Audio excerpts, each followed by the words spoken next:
नमस्कार, मैं सुनीति गिरी गांधी जयंती पे भारत के राष्ट्रपिता महात्मा गांधी को सादर नमन करती हूँ। लेकिन उससे पहले एक सवाल पूछती हूँ कि बापू के इस देश में, इस आजाद भारत में, जिस बापू ने 200 साल से राज कर रहे अंग्रेजों की रीढ़ की हड्डियां तोड़ के इस भारत को आजाद भारत बनाया था, वो भारत आज कितना आजाद है और कितना सुरक्षित है।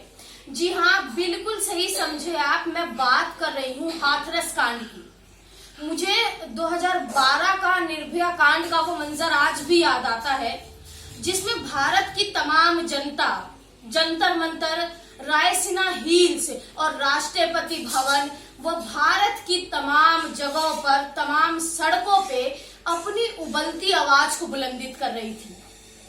सिर्फ इतना ही नहीं, भारत के यानी दिल्ली के वर्तमान मुख्यमंत्री अरविंद केजरीवाल, वर्तमान शिक्षा मंत्री मनीष सिसोदिया व उनके तत्कालीन सहयोगी डॉक्टर कुमार विश्वास, योगेंद्र यादव और सुप्रीम कोर्ट के जाने माने वकील प्रशांत भूषण जैसी हस्तियों ने इसका नेतृत्व किया था। इतना ही नहीं, दिल्ली व अन्य विश्वविद्यालयों के छात्र छात्राओं का एक बहुत बड़ा हुजूम सड़कों पे उमड़ पड़ा था, जिसकी वजह से सरकार को मेट्रो तक के दरवाजे बंद करने पड़े थे। लेकिन सवाल ये उठता है कि वही लोग, वही जनता, वही भारत, वही मुख्यमंत्री, वही सड़क, लेकिन सड़कें सूनी है क्यों? क्या उन्हें यूएपीए की धारा से डर लगता है या उन्हें धारा 144 से डर लगता है? उन्हें मीडिया का वो कवरेज आज नहीं मिल रहा जो उन्हें पहले मिला करता था, या फिर उन्हें कोरोना का डर है, या फिर पुलिस की दो हत्थी लाठियों को भाजते हुए देखने के बाद भारत की जनता डर गई है, सहम गई है, या फिर विपक्ष है ही नहीं? इन सभी बातों को सिलसिलेवार ढंग से मैं आपके समक्ष प्रस्तुत कर रही हूं एक नागरिक होने के नाते।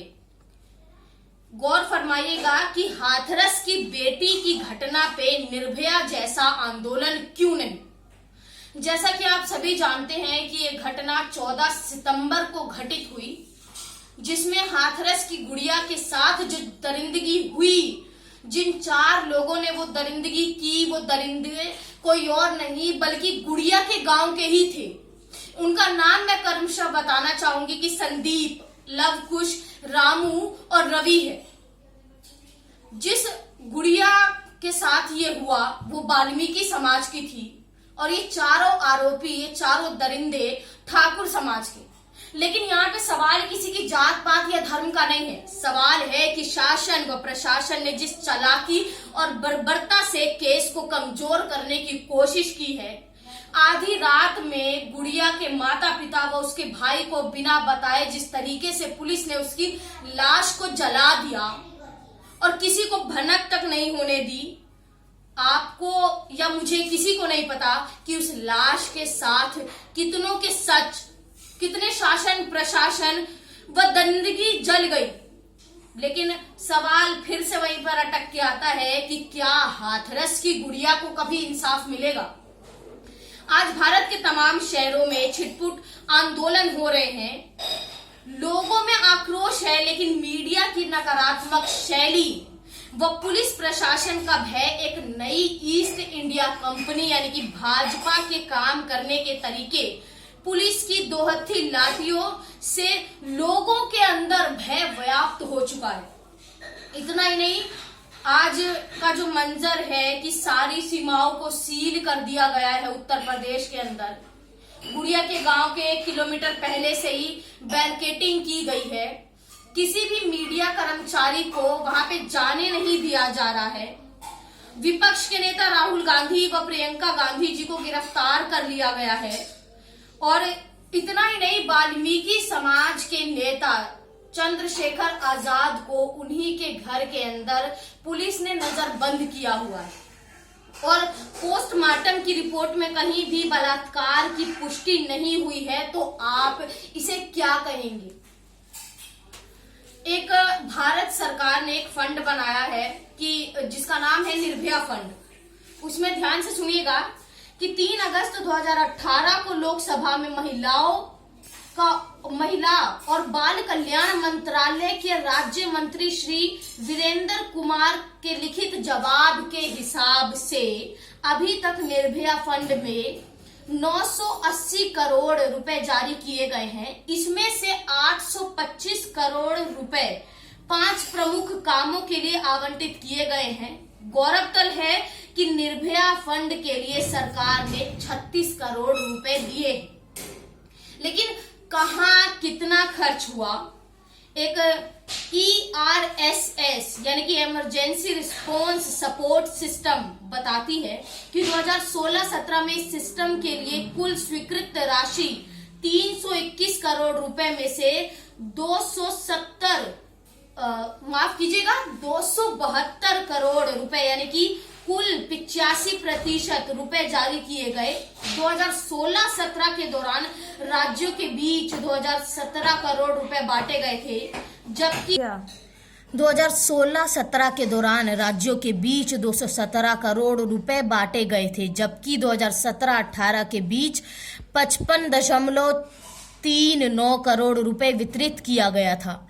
यह राशि ERSS के कार्यान्वयन के लिए जारी की गई थी। जनवरी 2019 तक केवल 2 राज्यों में ERSS के तहत सिंगल इमरजेंसी नंबर यानी कि 112 शुरू किया गया।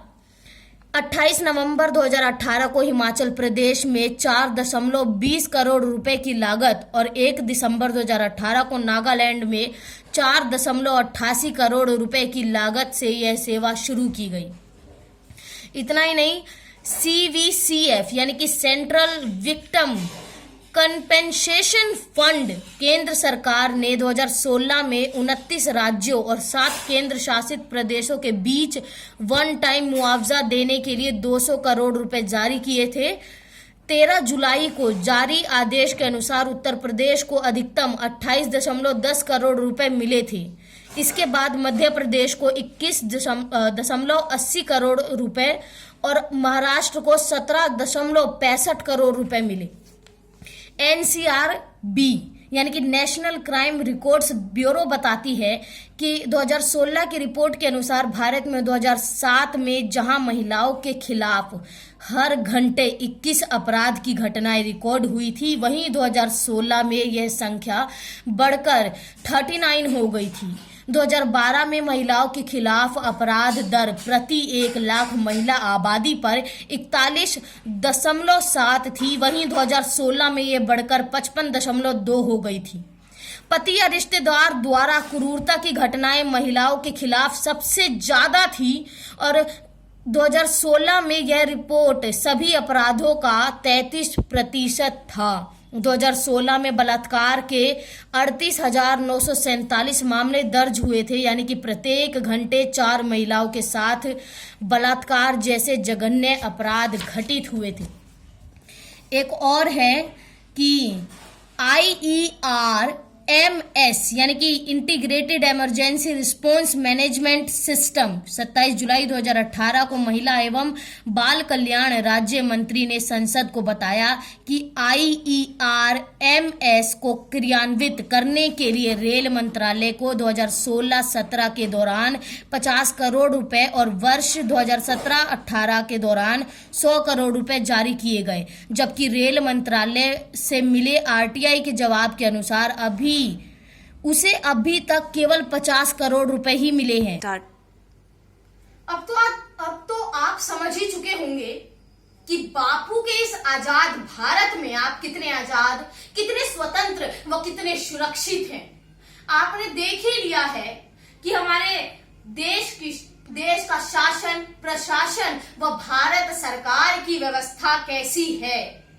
इतना ही नहीं, निर्भया कांड से लेकर हाथरस की गुड़िया तक कितनों को इंसाफ मिला है या आगे कितनों को इंसाफ मिलेगा। प्रश्नवाचक चिन्ह के साथ ये प्रश्न आप पे छोड़ रही हूं, लेकिन इसमें एक सकारात्मक पहलू मुझे जो नजर आया वो मैं आपको बताना चाहूंगी कि हाथरस की गुड़िया का इंसाफ मुमकिन है अगर आप और हम मिलकर अपनी आवाज को बुलंदित करें, अपनी आवाज को तेज करें, अपनी आवाज के साथ उभरे और फैसला ले, तो हाथरस की गुड़िया का इंसाफ मुमकिन है। इसलिए जागो जनता जागो। धन्यवाद।